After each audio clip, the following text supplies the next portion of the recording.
Today I want to tell you three stories. Three simple stories. But if you truly understand them, they can completely change the way you invest. They can change the way you build businesses. They can even change the way you live your life. Because becoming a better investor is not just about numbers. It is not just about charts. It is not just about reading financial statements or watching the market every morning. It is about mindset. It is about clarity. It is about patience. And most importantly, it is about knowing what game you are actually playing. So let me ask you something before we begin. Why do you want to be wealthy? Why do you want financial freedom? Why do you want to build a company? Is it for status? Is it for security? Is it for freedom?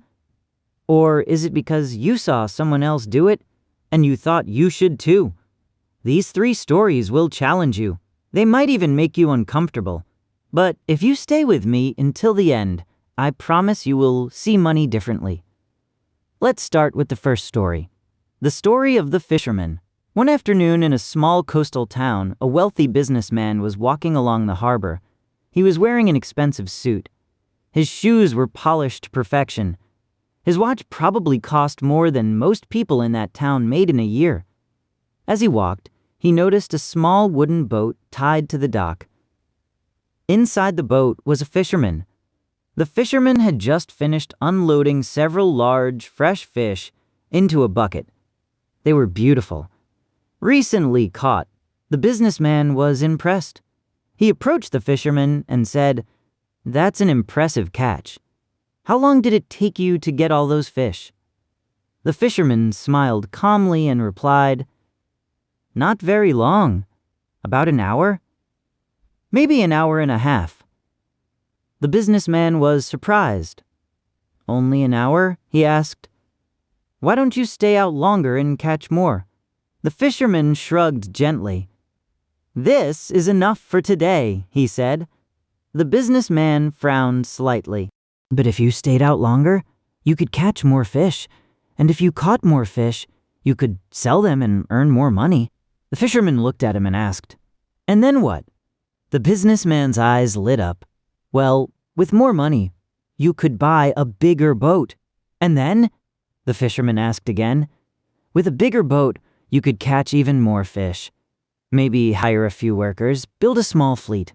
And then you could open your own processing facility. Cut out the middleman. Increase your margins. And then you could expand to the city, scale the operation, become a major supplier.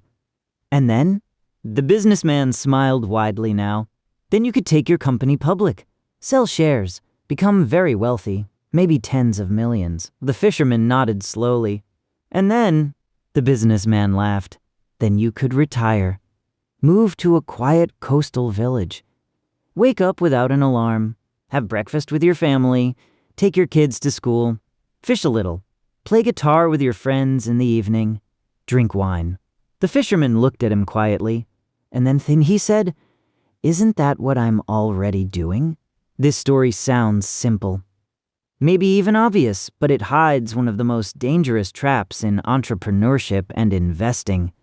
The endless loop, the never-ending chase. Many people build businesses to achieve freedom, but along the way, they lose the very freedom they were trying to gain. They work 14-hour days. They miss birthdays. They sacrifice health. They tell themselves, just 5 more years. Just one more milestone. Just one more exit. And sometimes, when they finally reach the top, they realize something terrifying. They built a prison with golden walls. Now, let me be clear. There is nothing wrong with ambition. There is nothing wrong with building something big. There is nothing wrong with wanting millions. But here is the critical question every investor must ask. How much is enough? Because in finance, more is not always better. More money can bring more options, but more assets can also bring more stress, more responsibility, more complexity. Let me give you a simple example. Imagine you need a car. If you don't have one, your life is inconvenient. You struggle to move. You waste time. You feel limited. So you buy a reliable car, your life improves. You gain comfort, you gain flexibility. Now imagine your business grows. You decide to upgrade to a luxury car. It feels great. You enjoy it. You worked for it. But what happens if you buy 20 luxury cars? Are you 20 times happier? Or are you now dealing with maintenance, insurance, storage, security, logistics, and stress? This is what I call the curve of fulfillment. At first, money increases happiness dramatically. When you move from survival to stability, the improvement is massive. When you move from instability to comfort, it feels incredible. But after a certain point, the curve bends. More money requires more energy, more attention, more sacrifice, and your fulfillment can actually decrease. Many entrepreneurs never define their enough, so they keep chasing, not because they need to, but because they don't know how to stop. As an investor, this is critical. Are you investing to build a life? Or are you investing because you are addicted to the scoreboard? The fisherman understood something powerful. He knew his priorities. Simplicity. The businessman wasn't wrong. His strategy made sense financially, but the fisherman's life already matched his values. So, here is the first lesson. Define your end goal before you begin scaling. Otherwise, you may spend 20 years building something just to arrive exactly where you started. Now, let's move to the second story. And this one is darker.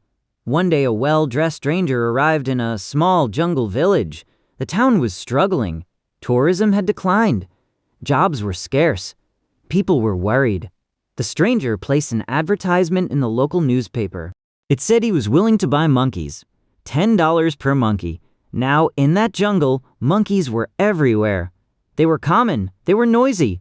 They were practically part of the background. So the villagers got excited. They rushed into the jungle. They captured monkeys. They brought them back. The stranger paid exactly as promised.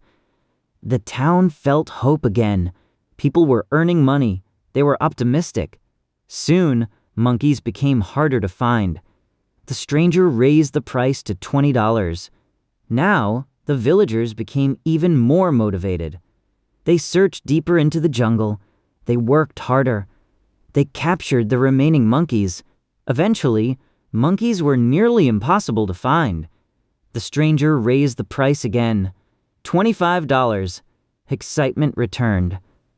But supply was almost gone. Finally, the stranger announced he would pay $50 per monkey. But there was a problem. He had to leave town for business, so he left his assistant in charge. After the stranger left, the assistant gathered the villagers. He pointed to a large cage filled with hundreds of monkeys. My boss is crazy," he said. "He bought all these monkeys for his collection. I'll make you a deal. I'll sell them to you for $35 each. When my boss comes back, you can sell them to him for $50. The villagers did the math. Buy for $35, sell for $50. Easy profit. They pooled their savings. They borrowed money. They bought all the monkeys. Then they waited and waited. The stranger never came back. The assistant disappeared, and the villagers were left with cages full of monkeys. If that story sounds familiar, it should. This is how bubbles work. This is how scams work. This is how inexperienced investors lose everything. It always starts with opportunity, then early profits, then excitement, then rising prices, then urgency, and finally, fear of missing out. When you see everyone making money, your brain changes. Logic fades. Emotion takes control. You stop asking fundamental questions. You stop analyzing value. You only see price going up. History is full of monkeys. The tulip mania in the 1600s. People selling houses to buy flower bulbs. The dot-com bubble. Companies with no revenue valued in the billions. The housing crash of 2008. Banks approving loans to people who couldn't pay them back. A company that looked unstoppable. Bernard Madoff, one of the largest Ponzi schemes in history. crypto hype cycles.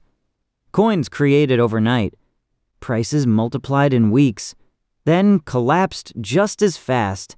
Here's the uncomfortable truth. No one believes they are the villager. Everyone thinks they are smarter, more cautious, more rational. But markets are emotional ecosystems, and emotion spreads like fire. As an investor, your first job is not to make money. Your first job is to protect your capital. Because if you lose everything, you are out of the game. Ask yourself tough questions. Where does the return come from? What is the real value? Who benefits most if I buy this? If the only reason you are investing is because everyone else is, you are already holding a monkey. Smart investors understand cycles. They understand manipulation. They understand that hype is not strategy. And most importantly, they understand patience. Which brings us to the third story, the story of the Japanese bamboo. When a farmer plants a bamboo seed, something strange happens. For the first year, nothing appears above the ground. He waters it, he fertilizes it, he protects the soil. The second year passes. Still nothing visible. The third year, the fourth year, the fifth, the sixth, the seventh. Still nothing breaks the surface. An inexperienced farmer might assume the seed is dead. He might dig it up. He might give up. But then, after years of apparent inactivity, something incredible happens. In just 6 weeks, the bamboo shoots up over 90 feet tall. 90 feet in 6 weeks. So here's the question. Did it grow in 6 weeks? Or did it grow in 7 years and 6 weeks? The answer is obvious. For 7 years, it was building roots. Invisible. Those roots were necessary to support the explosive growth that followed. If the bamboo had grown tall immediately, it would have collapsed. It needed the foundation first. This is one of the most powerful lessons in entrepreneurship and investing. It's so bizarre in a world obsessed with overnight success. We forget about roots. We see someone sell a startup for millions. We see a trader make a fortune. We see a content creator explode in popularity. And we think it happened instantly, but we rarely see the years of failure, the silent work, the mistakes, the learning, the discipline. In investing, compounding is bamboo growth. At first, it feels slow. Your portfolio grows little by little. The numbers seem unimpressive. You might feel behind. You might compare yourself to others. But if you stay consistent, if you reinvest, if you learn, if you stay disciplined, there comes a moment when growth accelerates, and it feels sudden. But it was never sudden. It was prepared. The most dangerous moment in a business journey is not failure. It is impatience. Impatience makes you quit too early. Impatience makes you chase monkeys. Impatience makes you abandon your strategy for something shiny. Maybe right now you feel stuck. Maybe your investments are not moving as fast as you hoped. Maybe your business revenue is flat. That does not mean you are failing. It might mean you are building roots. But here's the key. The bamboo must be watered consistently. Discipline matters. Education matters. Risk management matters. If you stop nurturing your strategy, growth never comes. So now let's connect the 3 stories. The fisherman teaches you to define enough. The monkeys teach you to protect your capital. The bamboo teaches you to be patient and consistent. If you combine these 3 principles, you become dangerous. You build with intention. You invest with caution. And you grow with patience. Imagine an investor who knows exactly how much passive income they need to live comfortably. They don't chase every opportunity. They don't gamble on hype. They steadily build assets that align with their goal. They avoid scams because they analyze fundamentals. They avoid burnout because they define enough. They avoid quitting because they understand roots take time. That investor will almost always outperform the emotional one in the long run, because investing is less about intelligence and more about temperament.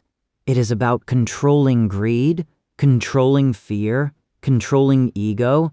Let me ask you one final question. If you achieved financial freedom tomorrow, would your life look different from today? Would you finally spend time with family? Would you finally take care of your health? Would you finally slow down? If the answer is yes, maybe there are changes you can start making now, because money amplifies who you already are. It does not magically transform you. The fisherman was free before he was rich. The villagers were greedy before they were scammed. The bamboo was patient before it was tall. Your financial journey is not just about accumulating assets.